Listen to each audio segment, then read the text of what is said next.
Kim, I think your story gives like this hope to every wrestling fan out there that they can date and marry the wrestler of their dreams too. The wrestler of their dreams. It might, but like I think it was just he was supposed to be with me type deal. Were you a wrestling fan, or were you just a Randy Orton fan? So Randy Orton fan. I watched wrestling when I was a kid, like everybody else. Me and my brother, Saturday mornings, I think it was, and the Hulk Hogan's, Roddy Piper, those guys, right? And then you grow up and fell out of wrestling. And then I had kids and I had boys and they got into wrestling. And I remember, occasionally coming in and watching with them, and Shawn Michaels was still around. So that got me happy because I liked Shawn. But then I remember oh, who's that guy? And it was like, oh, that's Randy Orton. And I'm like,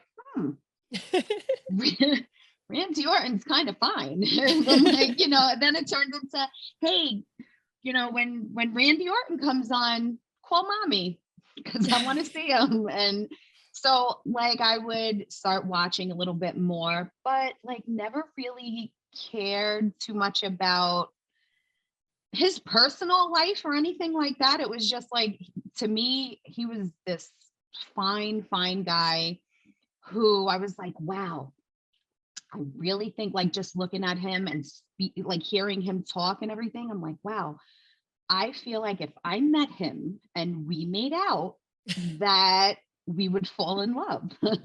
So he was like your celebrity crush. He was my past. And everybody knew it.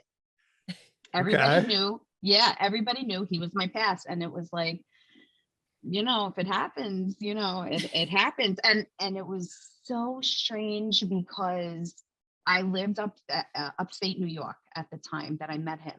And there was this little tiny, in Poughkeepsie, this little tiny arena, and the Civic Center, the Poughkeepsie Civic Center. And I'm driving and I hear, oh, WWE's Randy Orton and this one and that one is coming to the Poughkeepsie Civic Center. And I'm like, what? There's no way that he's coming 10 minutes from my house. And so I'm like, boop, boop, boop, boop, calling for tickets, right? I'm like, all right, we're getting tickets to the show. And we got tickets and I took my two oldest. My youngest was too little. He was 3 at the time. And I took the boys to the show, and it was so crazy because we got there 30 minutes before doors opened, and because they all wanted pictures. And I'm like, all right, maybe you get to see Randy. And so we're standing outside, and his bus was there, and it was the only bus there. And we have all these pictures of Daniel Bryan walking in, and Dolph and Roman, and all of these just random people walking in and taking pictures of them. And we waited and waited and waited. And I remember it being so hot out, and my kids were getting mad. They were like, let's go inside already. And I'm like, well, don't you want to wait to see if Randy comes off the bus? And they're like, your kids no. Yeah, literally. They're like, no, we don't care, Mom. And I'm like, all right. So we go inside, and I made my kids make a sign. And Giovanna reminded me of this. Michael reminded me of this. I didn't even remember, but I remember going to the mall on the way to the show, and we made a sign that said, Randy Orton, RKO my mom. And so we bring it to the show, and this dude, he just he walks out, and I'm standing at the barricade with my phone, and he's like, looking, and he goes into the ring, and he's wrestling, and he keeps turning back, and I'm like, so did you have front row seats? No, we were in the 8th row. I still have my ticket. Wow. I still have my ticket. And yeah, I know, it was a printed up ticket. And the girl, some random girl that was sitting next to me, she's like, I think he keeps looking at you. And I'm like, I think he's too. I'm like, oh my God, I didn't want to say anything. And so he now match is over. I go back to the barricade and he's walking through and he's like, doing the I'm too, cool for school and slick and everything. And he's walking past and he's taking pictures with all these people. And then he stops right in front of me and he's like, do you want to take a picture? And I'm like, yeah. And he's like, all right. And he's like, what's your name? Because I got to get to know all of this. And I was like, okay. I was dying. Like everything in my body was shaking. And I was trying to be so cool. But I actually gave the security guard my phone number. And the security guard walked outside and gave me his phone number. And literally 30 seconds after the security guard gave him my phone number, he was texting me.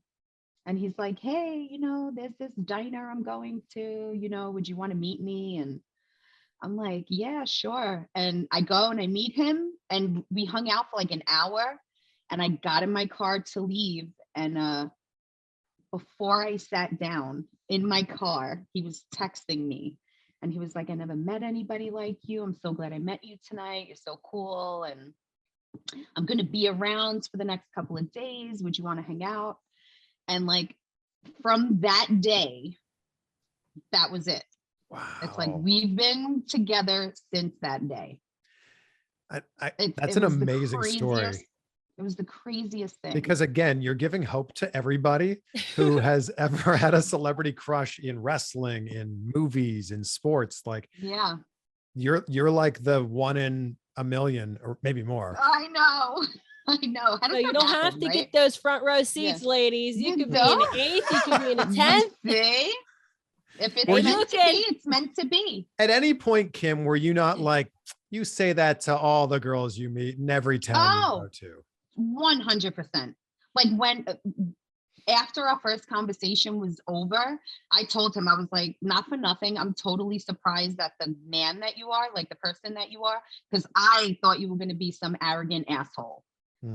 Just because of who you are on TV, I just assumed you were like that. And 5 minutes into our conversation, it was all about like, oh, I have a little girl and I have a little boy and he has a playoff game, this weekend. And it was like, immediately we started talking about normal shit, oh, like what kind of TV do you like to watch? What kind of music you into? Like just right away. And from that night, it was like 5-hour phone calls every night, and texting all day. And when can you come see me? And, right from the beginning. And nobody in my family, it's the funniest thing, because like for the longest time, they're like, Kim is winning. They would just hashtag everything, winning, because they're like, I've never heard of any, because they all heard me talk about him for like 2-3 years. He's my past. When I see him, we're going to make out and he's going to fall in love with me. And we made out and he fell in love with me. And I was like, and that's why we call her Saint Kim. Saint Kim. Saint Kim. Manifestation, my people. Jeez, what are you manifesting now? Because apparently anything's possible.